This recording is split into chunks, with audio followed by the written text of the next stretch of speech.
Hola Alfredo, ¿cómo estamos? ¿Qué tal? ¿Cómo estás, Ricardo? Bueno, vamos a hablar un poquito de la situación de la coyuntura, pero en particular vamos a hablar un poquito de la inflación. Antes, déjame que digamos un par de buenas noticias.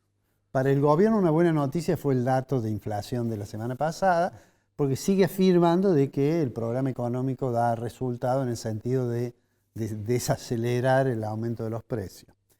Por otra parte, ha anunciado el gobierno, y esto sí es un tema interesante, que va a estar disponible en la página que se llama Precios Claros, www.preciosclaros.gov.ar.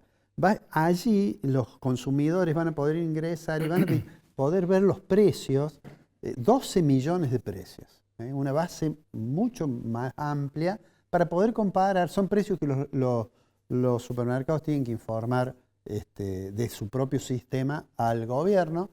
Y digo, de ahí se van a poder hacer se va a poder trabajar bastante con esa información, ¿no? Está bueno eso. Eso yo creo que es una buena, digamos, es un buen instrumento, ¿eh?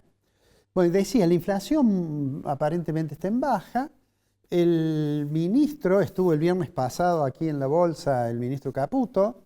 Sigue insistiendo en que se va a bajar el el impuesto país. En realidad, la idea de Caputo es que como él quiere que la tasa de inflación caiga por debajo del 4%, entonces poder anunciar un éxito muy importante, dice, bueno, vamos a bajar el impuesto país del 17.5 al 7.5. Pero claro, eso no es gratis, porque bajarlo, que puede tener un impacto sobre los precios, en realidad tiene a su vez un impacto sobre las cuentas públicas, Claro. es decir, sobre la recaudación. Nosotros dijimos que si bien la tasa de inflación venía bajando, esto se hacía a costa de una caída del nivel de actividad muy importante, y las caídas del nivel de actividad, que el gobierno dice que ya hay síntomas de recuperación, y nosotros mostramos el martes pasado los números, no es una opinión, son los números del INDEC, que esa reactivación no se ve, y eso tiene como consecuencia que impacte sobre la recaudación. Entonces, digamos que dijimos, tenemos unos meses por delante bastante complicados. En el tema de la inflación, además, todavía está pendiente algunos ajustes que se van a producir en materia de tarifas, Claro. en materia de combustible, Claro. en materia de luz. Porque la frenaron.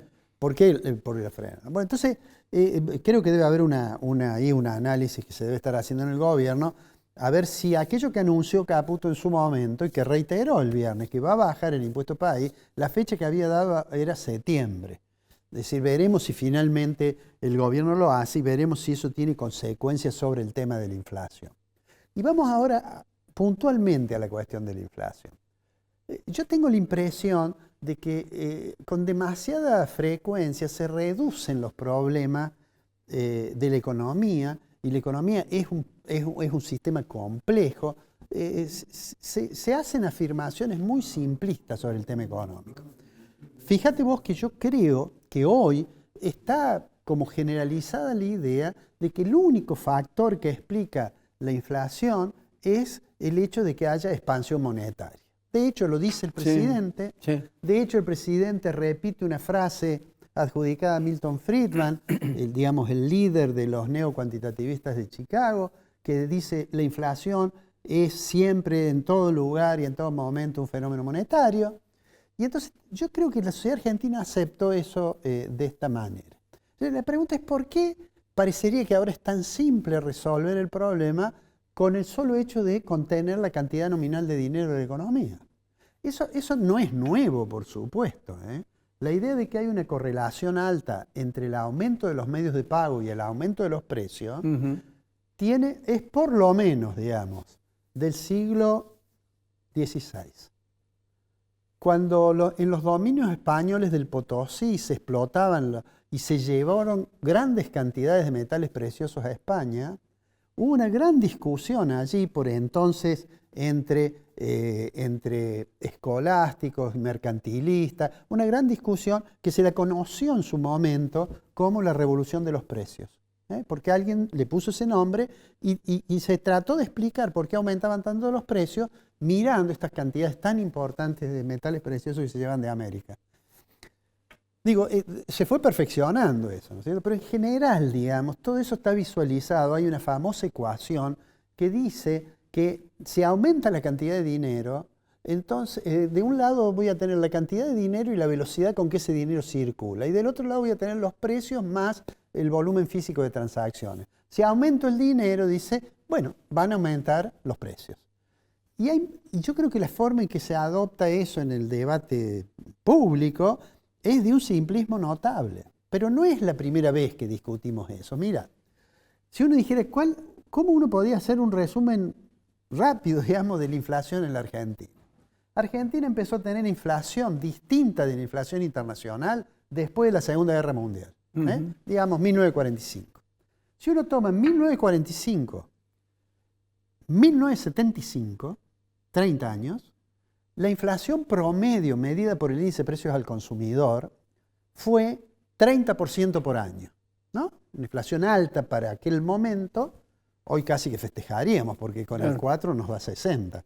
Pero digo, 30%, con una excepción, año 59, después de una devaluación muy fuerte, presidente Frondizi, el IPC saltó a 113% en el 59, pero después bajó al 27%. O sea, el promedio, la media simple de esos 30 años es 30%. Hasta junio del 75.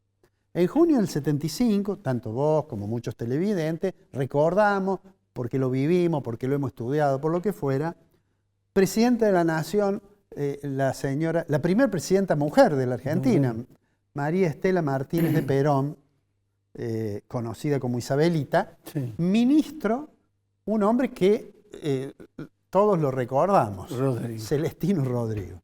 Liberación de tipo de cambio, conflicto con la CGT, estalló la inflación. Desde ese día, desde junio del 75 a junio del 85, la inflación argentina todos los años fue de 3 dígitos. Y a pesar de que en el medio hubo control de la cantidad de dinero, el plan de abril del 77 del ministro Martínez de Oz, hubo ancla antiinflacionaria con el dólar, el plan de la tablita del ministro Martínez de Oz, 20 de diciembre del 78, siempre fue de 3 cifras, ¿no? Junio del 85 ya había llegado a un nivel muy alto. En junio, en un mes, la inflación había sido 29%. Presidente Raúl Alfonsín, ministro Juan Vital Zurril, lanza el Plan Austral. El Plan Austral tuvo éxito, bajó la tasa de inflación, no hubo contracción, sin embargo se fue degradando. Bueno, ya conocemos, vino el Primavera 1, el Primavera 2, estalló la hiper, etcétera, etcétera. ¿Qué quiero decir con esto?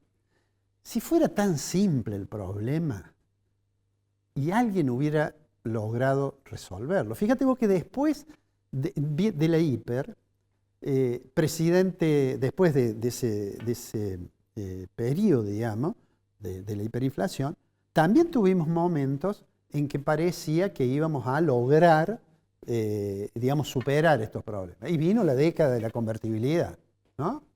Ministro Cavallo, sin embargo la convertibilidad terminó en un estallido. Digo por hacerla corta. Ha habido periodos en que se controló la cantidad de dinero, ha habido periodos que el ancla cambiaria fue el tipo de cambio, ha habido periodos con reforma monetaria, ha habido periodos con algunos instrumentos, si se quieren, heterodoxos, como fue la idea del desagio durante el Plan Austral, para quitarle la inflación inercial. Pero digo, esto de que tenemos yo creo que hay mucha gente esperanzada que vamos en algún momento a superarlo.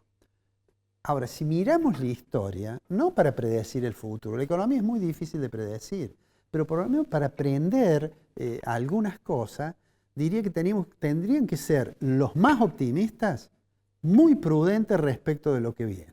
¿Por qué? Porque hay algunos indicadores algunos de los que hablamos el martes pasado, que genuinamente deben preocupar. Hay un dato que yo dije al comienzo del programa. Los bancos están presionando para una devaluación, para que el dólar en diciembre esté en 1.233. Y los bancos, vos conoces perfectamente bien cómo presionan las artimañas, los argumentos y las herramientas que tienen para hacer daño. Bueno, sobre el tipo de cambio, el martes que viene vamos a hablar, porque Caputo estuvo en Córdoba y dijo que él cree que no hay atraso cambiario. El martes que viene te voy a contar la anécdota de un viceministro de Economía, un gran profesor de mi facultad, que cuando una vez yo le dije que había atraso cambiario, me decía que él creía que no, pero antes de despedirse me dijo, ¿sabes cuál es el problema? Cuando uno está acá, se enamora del tipo de cambio. Pero eso lo hablamos el martes que viene. Y está el viaje a Arabia. Además. Está el viaje a Arabia para conseguir salir del cepo. Pero yo creo que para eso falta un rato. Dice que 2025. Ya no es más a fin de año. 2025 en Argentina, Ricardo, es el muy Puede largo pasar. plazo. Sí. Nos vemos la semana que viene. La semana que viene.